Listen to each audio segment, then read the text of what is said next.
प्यारे बच्चों, आज हम हमारा पर्यावरण किताब का चौथा चैप्टर पढ़ने जा रहे हैं, जिसका नाम है वायु। इससे पहले जो आपने चैप्टर पढ़ा था वो था पर्यावरण, जिसमें आपने जलमंडल, वायुमंडल, स्थलमंडल और जैवमंडल के बारे में पढ़ा।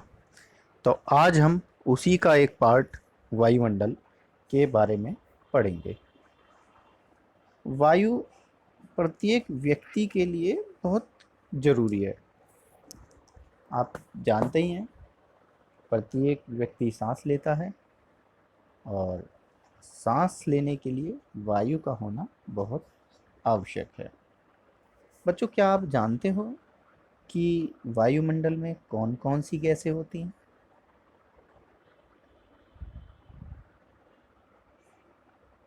हाँ, कुछ बच्चे जानते होंगे और जो नहीं जानते उनको मैं बता देता हूँ कि वायुमंडल में oxygen, carbon dioxide, nitrogen, helium, ozone, argon, hydrogen और न जाने कौन कौन सी गैसेस, बहुत सारी गैसेस वायुमंडल में होती हैं। इनमें से जिनकी मात्रा बहुत ज़्यादा है और जिनकी मात्रा को हमने पता लगाया है, उसके बारे में जान लेते हैं कि ये कौन कौन सी हैं। आप इस चित्र में देखिए, आपको दिखाई दे रहा होगा। तो आप ये बताइए कि कौन सी गैस यहाँ पर आपको दिखाई दे रही है सबसे ज़्यादा है वायुमंडल में? बताओ। हाँ, देख लिया ना। हाँ, ये नाइट्रोजन। देखा, नाइट्रोजन पूरी पृथ्वी पर सबसे ज़्यादा है, 78%। चलिए, अब ये बताओ कि उसके बाद कौन सी सबसे ज़्यादा गैस पाई जाती है? देखो, चित्र में देखो आप। हाँ, दिखाई दे गया ना। हाँ, ये ऑक्सीजन। Very good. अब देखो, ये रही है, ये है ऑक्सीजन, है ना? कितना है? 21%। हाँ, और बाकी जो गैस है वो बहुत कम मात्रा में है। यहाँ पर देखो, ऑर्गन गैस जो है 0.93% है। कार्बन डाइऑक्साइड 0.03% है, यानी कि इसकी मात्रा बहुत कम है। और हम बाकी बाकी जो सभी गैसेस हैं, बाकी जो सब गैसेस हैं वो 0.04%, यानी कि बहुत ही कम मात्रा में मिलती हैं। समझे बच्चों? तो आपने देख ही लगा लिया होगा कि यहाँ कौन कौन सी गैसेस कितनी कितनी मात्रा में हैं। अब हम बात करते हैं कि कौन सी गैस कितनी इम्पोर्टेंट है हमारे लिए। ठीक है, तो सबसे पहले जानते हैं हम नाइट्रोजन गैस के बारे में। नाइट्रोजन, ठीक है, ये नाइट्रोजन आप देख रहे हो कि नाइट्रोजन वायु में सर्वाधिक मात्रा में पाई जाती है। ठीक है, सबसे ज़्यादा पाई जाने वाली गैस कौन सी है? नाइट्रोजन।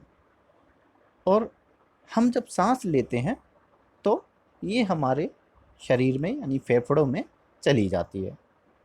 ज़्यादातर तो हमको सबको यही पता है कि जब हम सांस लेते हैं तो हम ऑक्सीजन लेते हैं और कार्बन डाइऑक्साइड छोड़ते हैं, लेकिन जब हम सांस लेते हैं तो वायु में उपस्थित जो गैसेस हैं वो सांस लेने के साथ ही हमारे शरीर में चली जाती हैं। लेकिन उसमें जो हमारे काम की गैस है ऑक्सीजन, उसे हम ले लेते हैं और बाकी सारी गैसों को छोड़ देते हैं वापस। ठीक है, तो नाइट्रोजन हमारे लिए बहुत ज़रूरी है। क्यों ज़रूरी है, देख लेते हैं। नाइट्रोजन जो है पेड़ पौधों के लिए बहुत आवश्यक गैस है।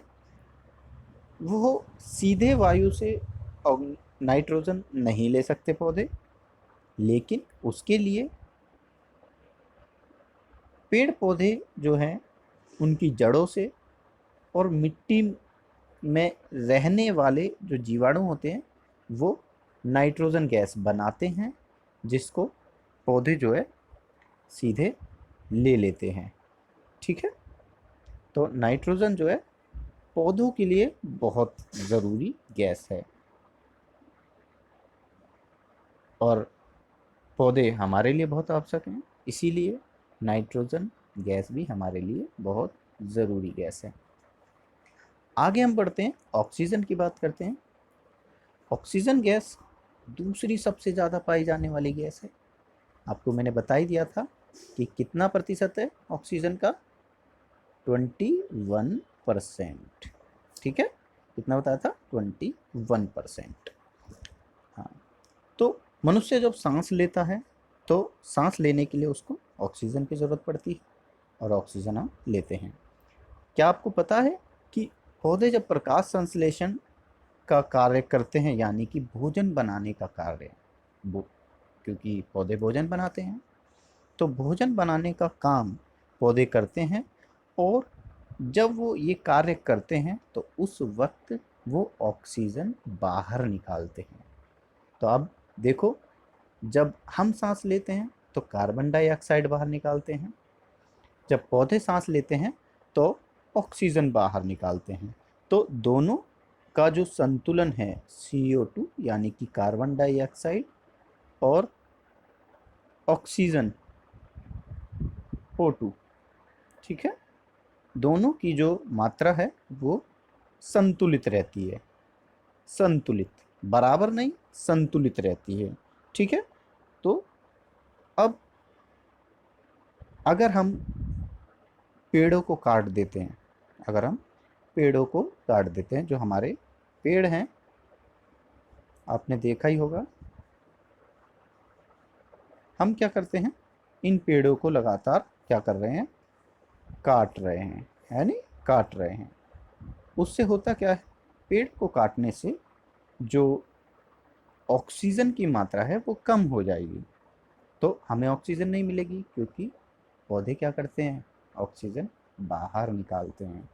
तो जब पौधे ऑक्सीजन बाहर निकालते हैं तो उसके लिए हमारे को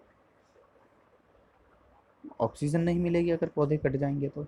ठीक है ना, तो ये हमारे लिए बहुत ज़्यादा ज़रूरी गैस है।